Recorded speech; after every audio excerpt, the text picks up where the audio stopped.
This is the way. Let's talk about the Mandalorian's Beskar spear. Hey folks, Matt Easton here, Schola Gladiatoria. Now, there's been a lot of discussion on the internet about the Mandalorian's Beskar spear. First thing I must say is if you are not up to date with the Mandalorian or but you're intending to watch it, then there's going to be probably a few spoilers in this video. If you just don't care about the Mandalorian and you're not going to watch it anyway, well, watch this because I'm going to be talking about spears and context and penetration and all of those things that you come to this channel for.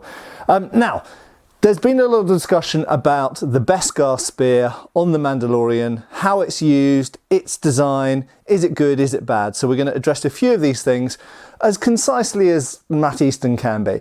So first of all, the spear that is shown in the show is supposed to be pure Beskar. That means, and this is the spoiler, it can stop a lightsaber basically. A lightsaber can't cut through it. In terms of the design, we'll talk a bit more about the design in a second.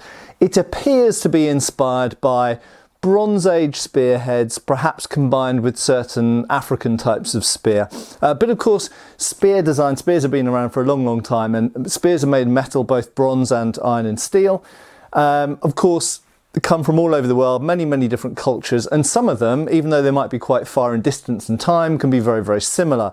So in some senses, you could compare the design of the Mandalorian's spear to certain ancient Greek spears, but equally you could compare it to British Bronze Age so-called Celtic spears as well, and indeed some from Africa from the 18th, 19th century. What I'm holding here, incidentally, is a Zulu spear. So this is considerably shorter, but for illustrative purposes, I actually have another African spear here with a different type of head on it. I've got various spears in my collection. I've got a winged spear as well, which I might refer to as well in this video. Now, the first thing to talk about is the material that the Beskar spear is made of. So obviously this is fantasy / sci-fi. I think most people would agree Star Wars is more fantasy than sci-fi.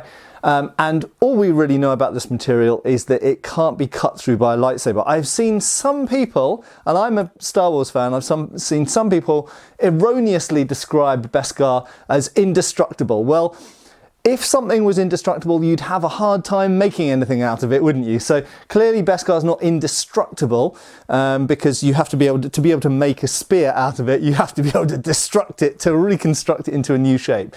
It wasn't sprung out of the earth in the shape of a spear. But nevertheless, what we do know is that Beskar armor or weapons can't be cut through by a lightsaber. However that might function and whatever that might be, we don't know. But that's very, very important for the show, of course, because it means that the Mandalorians who have access to Beskar, or in fact anyone else, as we've seen other people in the show who have access to Beskar, are able to take on Jedis on their own terms in hand-to-hand combat. And that's very, very important because that's something that normally no one can do in Star Wars, because Jedis have these, as well as the Force, of course, they have lightsabers which can just cut through anything. They can cut through blast doors and ships and all kinds of stuff. Okay, so it kind of nullifies, it's the kryptonite, I suppose, to their lightsabers. So important for the show and important for the universe, I suppose, for understanding how things work. Now, the next important thing to say about the Mandalorian spear, and this goes somewhat into Star Wars lore, and we don't know that much about the spear yet, okay, is the important thing that I think a lot of other people who've made videos about the Beskar spear have missed, is that this apparently is an ancient, or at least somewhat old, Mandalorian artifact. That is, it's an old style weapon. As we see on the show, Mandalorians have their modern take on armour and different types of energy weapons, shall we say, or firearms, but they don't generally run around with swords and spears. So I think the implication is that this is an old weapon that can be used in the modern world. A long time ago in a galaxy far, far away. But the point is that this isn't necessarily supposed to be a great weapon. It's only great because it stops a lightsaber cut. And that's about it. You can't shoot anyone with it. You know, you can't throw it further than you can throw any other spear. It doesn't have magical properties. It's just simply a lump of metal. Okay. So therefore it is an archaic and old-fashioned weapon, but it is made of Beskar. It does stop lightsaber cuts, so it has some use. And you know, Mandalorians are married to, much like various cultures that I think they're based on, maybe a bit Spartan, a little bit samurai. They're very wedded to the idea of tradition and the old ways, especially the particular branch of Mandalorians that our main titular hero is from. So I think he likes the spear, even though it's not the most practical of weapons. So I don't think that we should try and sort of hammer a square peg into a round hole here. We should accept this isn't supposed to be the most effective weapon in the universe. It's just simply an archaic old spear that, for traditional cultural reasons, our hero is really, really drawn to, and it has some potential advantages for plot, for storyline, because it can stop lightsaber cuts, as we've seen already. Now this links into the way that the spear is used. Now some people have tried to analyse the design of the spear based on how it's being shown used in the show. Now I study traditional martial arts, I study European martial arts based on treatises, and I study texts right the way up to the 19th century describing combat.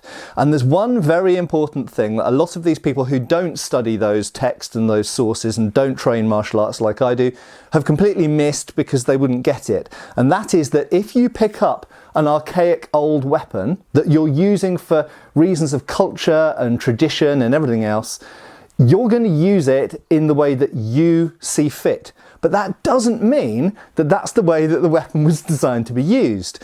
I have never trained, with a few kendo lessons aside, I've never trained in the use of the katana. But if I was forced to fight with a katana, I would use it like a longsword, because longsword is what I do, longsword is what I teach. And I've done it for years and I've studied the sources. So I would have no particular problem using a katana kind of like a slightly curved, slightly short version of a longsword. You can still cut and thrust with it. It doesn't have much of a crossguard. So you need to change certain things in how you use it. You're aware of those things. But nevertheless, I wouldn't use it like someone from Japan from 500 years ago, because I haven't trained in those systems. And this is the same for the Mandalorian. You can't expect him necessarily to use the weapon that he has only just got in the perfect way yet, because he's not really a spear user. He's not really a spear wielder.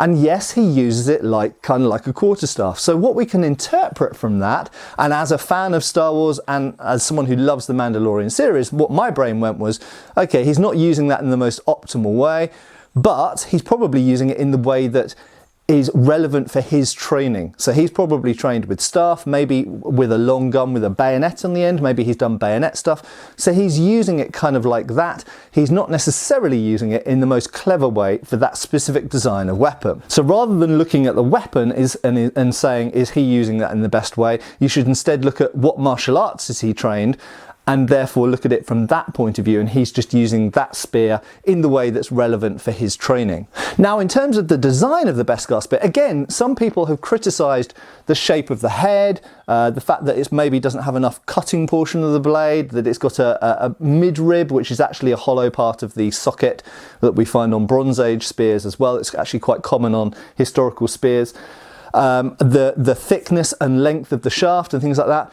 The whole point is people are coming at this from the wrong point of view. The spear wasn't made to his requirements, it wasn't made to his design. He just got it, okay? And there are very few people who can work with Beskar that he has access to, and in this time and this place. So the fact is, he just has to use that spear how it is. We don't know, and this is the important bit, we don't know why that spear was designed like that. So in history and in warfare, spears essentially have three main roles, and a lot of people of this have come to this spear from the point of view of someone who has tried using a spear in some sparring against maybe swords or other spears while standing on foot. That is only one way that a spear was deployed historically. The two other very, very prominent ways that spears have been used historically are, number two, from horseback, or from a creature in a Star Wars context, so being mounted, okay, as a lance,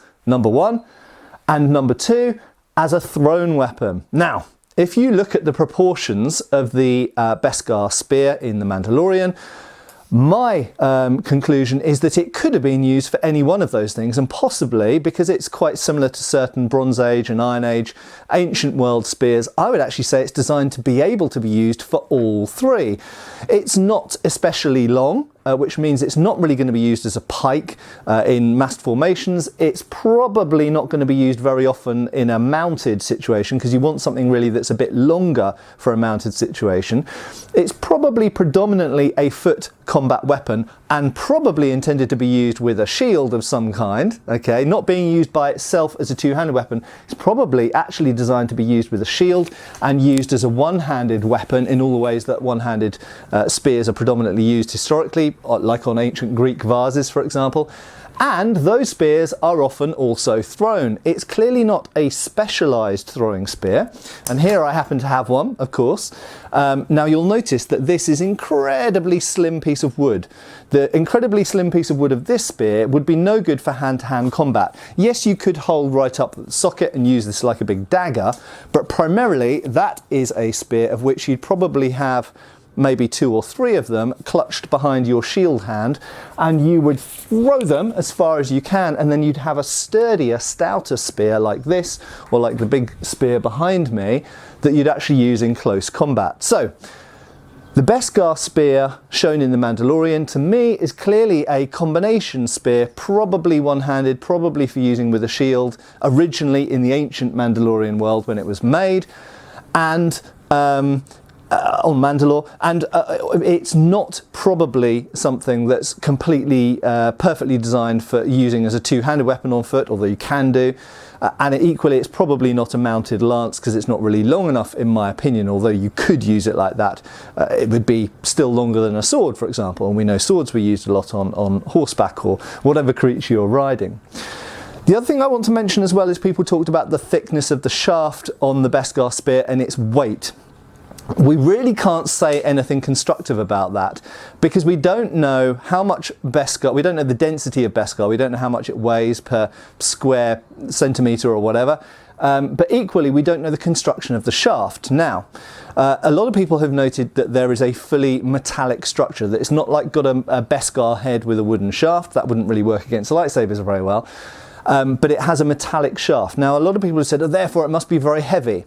I'm afraid to say that you need to study actual historical weapons a bit more.